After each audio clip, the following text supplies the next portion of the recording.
You were not born bad at emotions. You were not born missing a crucial part that other people seem to possess. The simple truth is that you were never taught how to read your own feelings. The simple truth is that you were never taught how to name your own feelings. The simple truth is that you were never taught how to wisely use your own feelings. School taught you many important things. It taught you how to solve for X in an equation. It taught you the dates of historical battles. It taught you the rules of grammar and punctuation. But it did not teach you about the world inside you. It did not teach you how to find stillness when your mind is a storm. It did not teach you how to speak with clarity when you are deeply upset. It did not teach you how to truly listen when someone else is angry. This fundamental gap in our education is why so many adults feel profoundly lost, even when they appear successful on the outside. They have good careers. They can manage complex projects and fix technical problems. Yet, they find themselves unable to navigate simple disagreements with a loved one. They panic when they feel a surge of a strong emotion like anger or fear. They unintentionally hurt the people they care about most, all because they lack the tools to manage their inner world. This is not a personal failure or a character weakness. Why did our schools, the institutions designed to prepare us for life, so completely forget to teach us about emotions? The answer lies in the system's deep-seated need for order efficiency. The modern education system was built to create a compliant, predictable workforce. It needed a way to manage large groups of children effectively. It wanted work that was simple to measure and easy to grade. It celebrated quiet students who followed the rules without question. The entire structure was built to reward memorization, repetition, standardized tests. The student who could sit still and recall facts was considered the ideal student.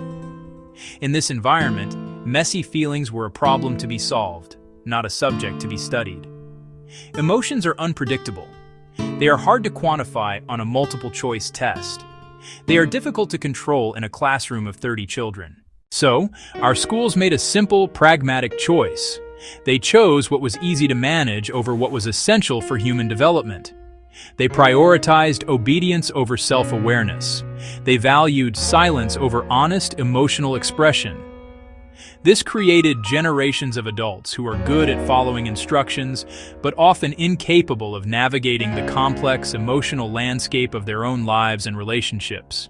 This focus on external compliance had a profound internal cost. It taught us from a very young age that our feelings were inconvenient. We learned that being angry was bad, that being sad was weak, and that being too excited was disruptive. We were subtly trained to suppress our inner world in order to be accepted in the outer world. We became skilled at wearing a mask of composure, even when we were falling apart inside. This conditioning made us predictable workers and citizens, but it also made us strangers to ourselves. We lost touch with the very signals that are meant to guide us through life. The system was not intentionally malicious. It was simply designed for a different era. An industrial age that valued human beings for their ability to perform repetitive tasks. But the world has changed. Today, success is no longer just about what you know. It is about how you handle yourself and how you interact with others. Creativity, collaboration, resilience, the most valued skills in the modern world, are all deeply rooted in emotional intelligence. The old model of education is failing us because it prepared us for a world that no longer exists. So, what is this missing skill that holds the key to a better life? It is called emotional intelligence, often referred to as EQ. In the simplest terms, emotional intelligence is the ability to be smart about your feelings. It is the capacity to recognize and understand your own emotions as they happen. It means you can put a name to what you are feeling: frustration, disappointment, joy, anxiety.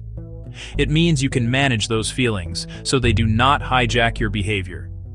It means you can stay calm and centered even when your emotions are screaming at you to react impulsively. But emotional intelligence does not stop with you. It is also about understanding the emotions of others. Listen with empathy, hear what is not being said, see a situation from someone else's perspective. It means you can navigate social situations with grace and build strong, trusting relationships. It is not about being a perfect, emotionless robot who never gets upset. Quite the opposite. It is about being a fully aware human being who can experience the entire spectrum of feelings with wisdom, kindness, skill. It is about using your emotions as a source of information and connection, not chaos. The benefits of developing your emotional intelligence ripple out into every single area of your life. At work, it transforms how you lead and collaborate. You can give and receive feedback without becoming defensive. You can handle difficult conversations with confidence and resolve conflicts constructively. You are seen as a person who is stable, trustworthy, and easy to work with. This, far more than technical skill alone, is what leads to promotions and true leadership. People with high EQ build stronger teams and inspire greater loyalty because they connect with others on a human level. In your personal life, the impact is even more profound. In your relationships, emotional intelligence allows you to communicate your needs clearly and lovingly. You can listen to your partner's struggles without immediately trying to fix them or becoming overwhelmed yourself. It helps you break cycles of blame and defensiveness, replacing them with understanding and connection. For your own mental health, a higher EQ is linked to lower levels of stress and anxiety. You sleep better. You feel a greater sense of inner peace and self-confidence. You become the calm, steady presence you have always wanted to be. This is the core challenge many of us face today. This journey to learn about our emotions is not about erasing them or controlling them into submission. It is about befriending them. The first and most fundamental skill of emotional intelligence is learning to stay calm when you feel overwhelmed. When a strong emotion like anger, anxiety, fear takes over, your brain's rational thinking center effectively shuts down. This is called an emotional hijack. In this state, you are prone to saying and doing things you will later regret. You are reacting, not responding. The ability to create a small pocket of space between the feeling and your action is a superpower. When you are calm, you can think clearly. You can access your wisdom. You can choose a response that aligns with your values. Learning to find this calm is not complicated, but it does require practice. The goal is not to get rid of the feeling, but to lower its intensity so you can think again. One of the simplest and most powerful techniques is to focus on your breath. When you are stressed, your breathing becomes shallow and fast. By deliberately slowing it down, you send a signal to your nervous system that you are safe. A simple exercise is the box breathing technique. Inhale slowly for a count of 4. Hold your breath for a count of 4. Exhale slowly for a count of 4. Hold again for 4. Repeat this 3 or 4 times. Another crucial step is to simply name the emotion you are feeling. This may sound too simple to be effective, but neuroscience shows that the act of labeling an emotion can reduce its power. Silently say to yourself, "This is anger." Silently say to yourself, "I am feeling a lot of anxiety right now." Silently say to yourself, "Sadness is present." This act of naming moves the activity in your brain from the reactive, emotional centers to the more logical thinking centers. It creates a sense of separation. You are not the anger. You are the person who is experiencing anger. This small shift in perspective can give you the space you need. Finally, give yourself a strategic pause. You do not have to respond to that triggering email immediately. You do not have to resolve the argument in this exact moment. Step away from the situation for just a few minutes. Go for a short walk. Get a glass of water. Look out a window. This physical separation helps to break the emotional momentum. For example, imagine you receive a critical email from your boss. Your first impulse is to fire back a defensive reply. Instead, you stop. You take 3 deep breaths. Once you have found a measure of calm, the next skill is to communicate effectively, especially when you are triggered. This is where most relationships break down. When we feel attacked or hurt, our default communication style is often blame, accusation, shutting down completely. We say things like, "You always do this. You never listen to me." This language immediately puts the other person on the defensive, making it impossible to solve the problem. Learning to speak differently when you are upset is one of the most powerful ways to protect and nurture your relationships. The most effective tool for this is using I statements instead of you statements. An I statement focuses on your own experience and feelings rather than on judging the other person's behavior. Instead of saying, "You are so inconsiderate for being late," you can say, "I feel hurt and unimportant when I have to wait for a long time." This is not a trick. It is an honest expression of your reality. It invites the other person to understand your perspective instead of defending their own actions. It keeps the conversation focused on finding a solution together rather than winning a fight. Another key part of communicating when triggered is to clearly state what you need. Often in a conflict, we expect the other person to magically know what to do to make things better. This is an unfair expectation. Be direct and kind about what would help. "I need a few minutes to think before we continue this conversation. I need you to hear me out without interrupting. In the future, I would need us to make a clear plan."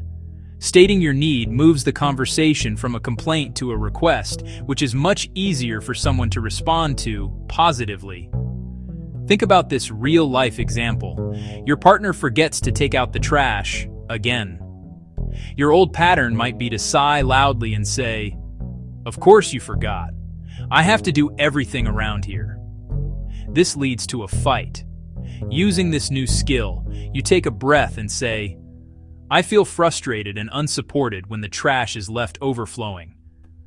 I need us to share this responsibility. Can we agree that you will be in charge of it every Tuesday?" This approach is not about being soft. The third essential skill is to practice understanding others instead of immediately assuming the worst about them.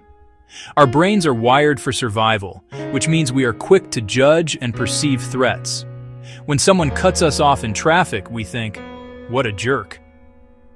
When a coworker is short with us in a meeting, we think, "They must not respect me." This habit of instant negative judgment creates constant conflict and distance in our lives.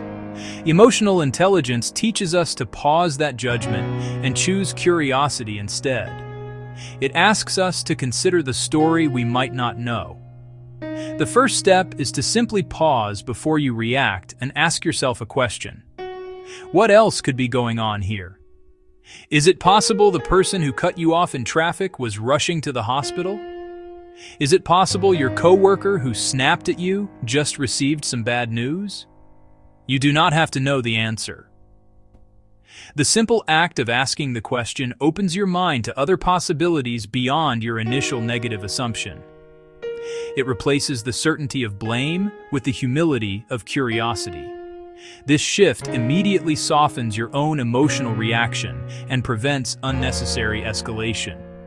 A practical way to practice this is to offer a simple, open-ended check-in. If you notice a friend or colleague seems off, instead of judging them or avoiding them, you can approach them with gentle concern. A simple phrase like, "You seem a little quiet today. Is everything okay?" can make a world of difference. This communicates that you see them as a person, not just as their behavior in that moment. It opens the door for connection and gives them a chance to share what is really happening. Often, their behavior has nothing to do with you at all. Consider this example. A team member delivers their part of a project late, and it is full of errors. Your automatic thought might be, "They are so lazy and unreliable." This leads to frustration and resentment. Instead, you pause. You choose curiosity over blame. You schedule a private conversation and start by saying, "I noticed the report was late and had a few issues. Everything okay on your end? You seem a little overwhelmed lately." They might then share that they are dealing with a family emergency. Now, instead of an adversary, you have a teammate who needs support. You can solve the work problem together, and you have strengthened your professional relationship in the process. Breaking the old, ingrained patterns of a lifetime takes time and consistent practice. You will not become an expert in emotional intelligence overnight, and that is perfectly okay. The goal is not perfection, it is progress. Small, consistent wins are what build lasting change. Start by choosing just one skill to focus on for a week.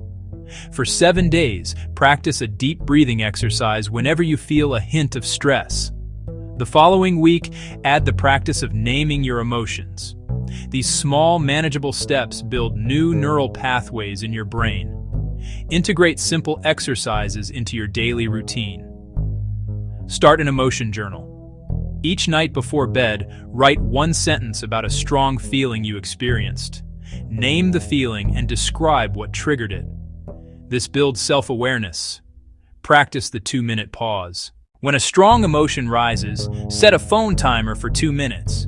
Use that time to breathe and observe the feeling without acting. This builds your capacity for self-regulation. Small acts of self-care accumulate over time. Emotional growth can break negative cycles passed down through generations. Many of us learn to hide feelings or react with anger because that's what adults around us did when we were children. That was their programming, not your fault. As an adult, you have the power to choose differently. Become the person who models calm. Become the person who listens with empathy. Become the person who speaks with kindness, even when things are difficult. The world needs people who can skillfully manage emotions. It needs leaders. It needs parents. It needs friends. School may have failed to teach this, but your education is not over. You can learn it now. You can train your mind. You can expand your heart. Build a life with stronger relationships. Build a life with more meaningful work. Build a life with a deeper sense of inner peace. The journey begins with a single intentional step. Take it today. If you're ready to foster emotional and mental growth, hit subscribe. Your transformation starts here.